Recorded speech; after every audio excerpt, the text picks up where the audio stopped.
Oi, pessoal! Hoje vamos mergulhar num assunto que tem ganhado cada vez mais atenção: a relação entre o Tai Chi Chuan e as doenças autoimunes. Vamos entender como essa prática, que é quase uma meditação em movimento, pode se tornar uma aliada poderosa para muita gente.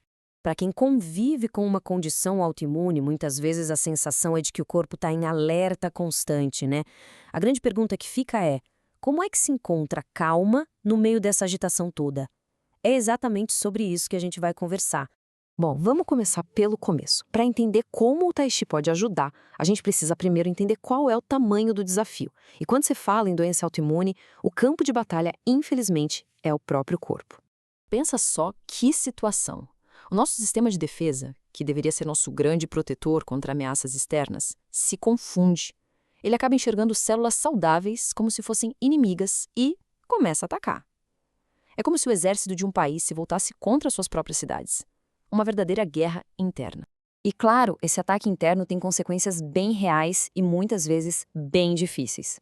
Isso gera um processo de inflamação pelo corpo todo, causa dor, um estresse que acaba virando um ciclo vicioso e, claro, aquela fadiga crônica, um cansaço que parece que nunca vai embora.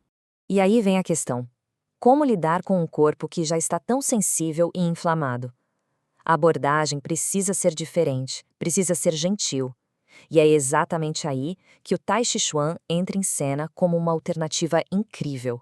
Mas afinal, o que é o Tai Chi? Bom, ele é uma arte que combina movimentos bem lentos, fluidos, super controlados, com uma respiração profunda e uma mente totalmente presente.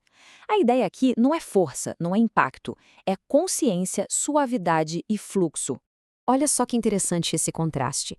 De um lado, exercícios de alto impacto, que para um corpo inflamado podem ser um problema, sobrecarregando, causando mais dor e até exaustão.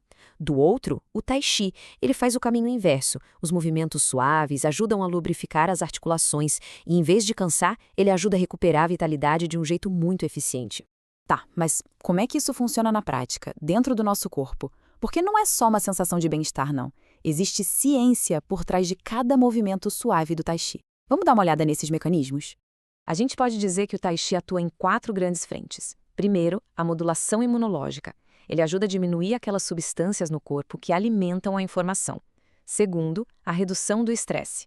Com o foco na respiração e no movimento, o sistema nervoso se acalma e o corpo sai daquele estado de luta ou fuga. Isso ajuda a regular a resposta imune. Terceiro, a proteção das articulações. Como a gente viu, os movimentos são como um óleo para as juntas, lubrificam sem forçar. E por último, o combate à fadiga, já que a respiração profunda melhora a oxigenação e a energia geral do corpo. Legal, a gente viu a ciência. Mas e na vida real? Como tudo isso se traduz numa melhora de verdade no dia a dia? Vamos ver os benefícios práticos.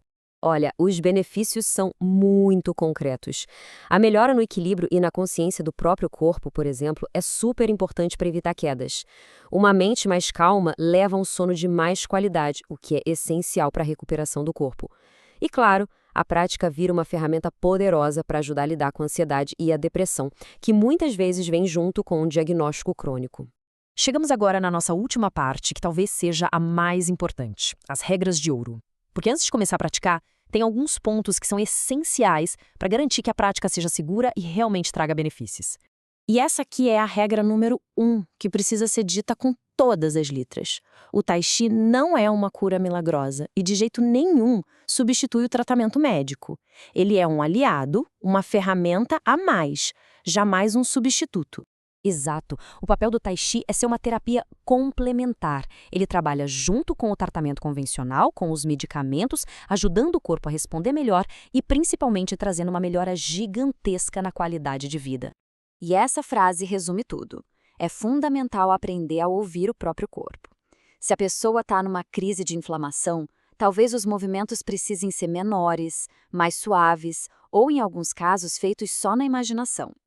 Respeitar o próprio limite é a base de tudo. Então a gente se encerra com essa reflexão. O Tai Chi é sim um caminho incrível para desenvolver essa escuta do corpo. Mas no fundo a jornada começa com essa pergunta: qual é o primeiríssimo passo, por menor que seja, que a gente pode dar para começar a ouvir de verdade o que o nosso corpo está tentando dizer?